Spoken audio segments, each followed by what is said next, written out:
Eu sou o André Félix, eu sou acadêmico do curso de Direito da Estácio Moreira Campos e nesse vídeo irei realizar a apresentação do meu trabalho de conclusão de curso em Direito Constitucional. O tema do estudo ele é a segurança jurídica na desvinculação do Brasil de tratados internacionais por ato do presidente, sem resolução, sem autorização do Congresso. O problema científico, a hipótese de estudo, é que não há segurança jurídica nesse procedimento. O objetivo geral do estudo é analisar a segurança jurídica nessa situação. Os objetivos intermediários: identificar a importância da segurança jurídica para o desenvolvimento da nação, entender os tratados com natureza de norma jurídica, analisar a posição doutrinária e jurisprudencial. E qual a relevância, qual é o porquê desse estudo? Bem, o Congresso ele é o legítimo representante da vontade da nação e ele é garantia de participação dos estados da federação na definição dos rumos do país. Enquanto que o Executivo, na figura do Presidente da República, ele representa apenas a corrente política majoritária, que naquele momento está investida no poder de administrar o país. Além disso, deixar que uma política de governo ignore a política de Estado compromete a credibilidade do país, afastando investimentos e prejudicando o próprio desenvolvimento. O diferencial. Bem, outros trabalhos, muitas obras, inclusive o julgamento no Supremo Tribunal Federal, eles têm focado a interpretação do comando constitucional, que atribui ao Congresso a competência de resolver definitivamente sobre tratados, artigo 49, inciso 1. Esse trabalho ele vai analisar essa situação sob o prisma da segurança jurídica, aplicando a melhor teoria, o melhor entendimento sobre esse tema. A metodologia utilizada foi a de pesquisa científica. Com a finalidade básica e estratégica, ela buscou conhecimentos para testar aquela hipótese. O objetivo ele é descritivo sobre a segurança jurídica, tratado, doutrina e jurisprudência. A abordagem ela é qualitativa, porque organizou e analisou os dados coletados. O método hipotético-dedutivo construiu um referencial para testar aquela hipótese de insegurança. O procedimento é o de uma pesquisa bibliográfica, onde as principais fontes foram a Constituição brasileira, a Constituição de alguns países, leis, livros, artigos científicos e jurisprudência. O principal repositório dessas fontes foram a Biblioteca da Estácio Moreira Campos, a Biblioteca Virtual da Estácio, livrarias e a internet. Quanto ao referencial teórico, pode-se afirmar que segurança jurídica, ao mesmo tempo, ela é uma percepção, um princípio e uma norma. Como percepção, a gente pode descrever como um sentimento de confiança do cidadão no comportamento dos poderes do Estado e de seus agentes e no ordenamento jurídico, no arcabouço jurídico, no direito que esse Estado produz. Situações do ordenamento jurídico que contribuem favoravelmente para a percepção de segurança jurídica. Normas que acompanham a evolução da sociedade, essas normas claras, inequívocas, exequíveis, a definição do processo de produção dessas normas, regras claras e prévias de competência, punição eficiente para quem não as cumpre e estabilidade, que a gente vai observar na vigência, modificação e extinção dessas normas. Como princípio, ela está na Constituição Federal, no preâmbulo, como dever do Estado, e no artigo 5º dos direitos e garantias individuais, como direito do cidadão. Como norma, ela está na introdução às normas do direito brasileiro. De forma taxativa, a LINDB, ela informa que a lei terá vigor até que outra a modifique ou revogue. Resumindo, uma lei só pode ser revogada ou modificada por outra lei. E, logicamente, vai ter um processo legislativo para isso. É interessante também dizer que a relação entre a segurança jurídica e o tratado pode ser exemplificada, pode ser quantificada no seguinte exemplo.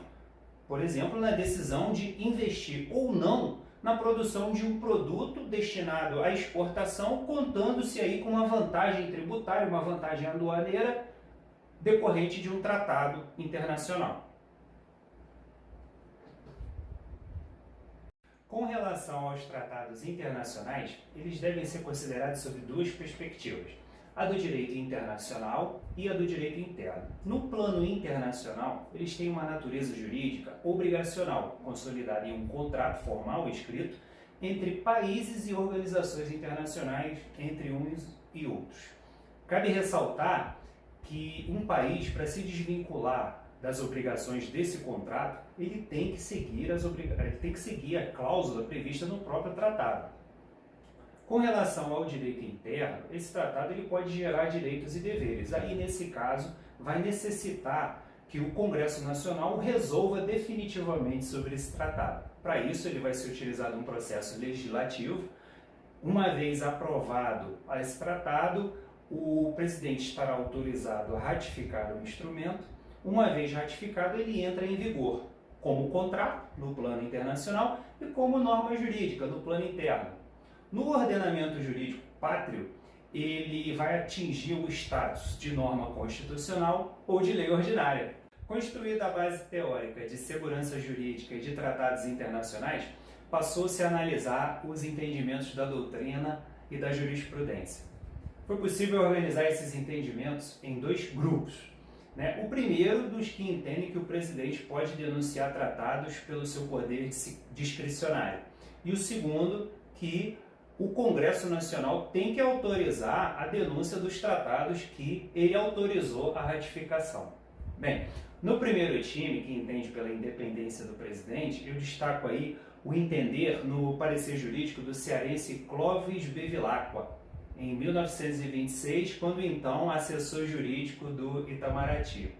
No segundo time, que acredita que o Congresso Nacional é que tem o poder de autorizar uma denúncia de um tratado que ele autorizou a ratificação, eu destaco o voto vista do ministro Joaquim Barbosa em 2009, na ADI 1625, que aliás eu passo a falar um pouco sobre essa ação direta de inconstitucionalidade, que foi protocolada em 1997 no Supremo, pugnando pela inconstitucionalidade de o presidente da República denunciar um tratado que foi autorizado pelo Congresso sem consultar o Congresso. Em 2016, essa ADI ela contava já com 6 votos de 6 ministros, estando o placar em 5-1 pela procedência da ADI. Depois do último voto, ela foi para o gabinete do ministro Dias Toffoli e está lá até hoje. No ano passado, 2009, a PGR ela pediu prioridade na tramitação e no julgamento. E neste ano, em 16 de junho, a ação vai completar 23 anos no STF sem o julgamento definitivo. Concluindo o estudo, passou-se a verificar a relação entre as principais descobertas, que foram as seguintes: os tratados internacionais são compromissos internacionais do país que projetam a nossa imagem de nação internacionalmente. Internamente, esses tratados eles podem alçar status de direito constitucional, podem também alçar o status de lei ordinária. A segurança jurídica ela é importante para o desenvolvimento da nação. O Estado, seus poderes e seus agentes, eles devem atuar no sentido de aumentar a segurança jurídica, nunca diminuir. Uma lei ela só pode ser modificada ou revogada por outra lei. O presidente não pode modificar ou revogar uma lei discricionariamente. O entendimento que o comando constitucional resolver definitivamente não inclui a denúncia ou a retirada de um tratado com força de lei ordinária, significa reconhecer que o presidente tem competência para discricionariamente revogar uma lei ordinária. Esse entendimento, aliás, ele diminui a segurança jurídica dos tratados internacionais que têm força de lei ordinária.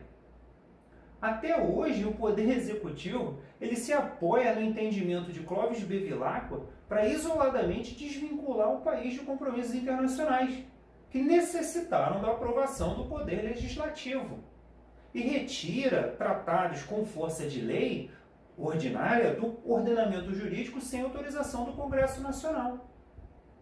Dessa forma, o presidente ele pode agir à margem de uma política de Estado, impondo a vontade da corrente política no poder e retirando de forma abrupta uma norma do ordenamento jurídico.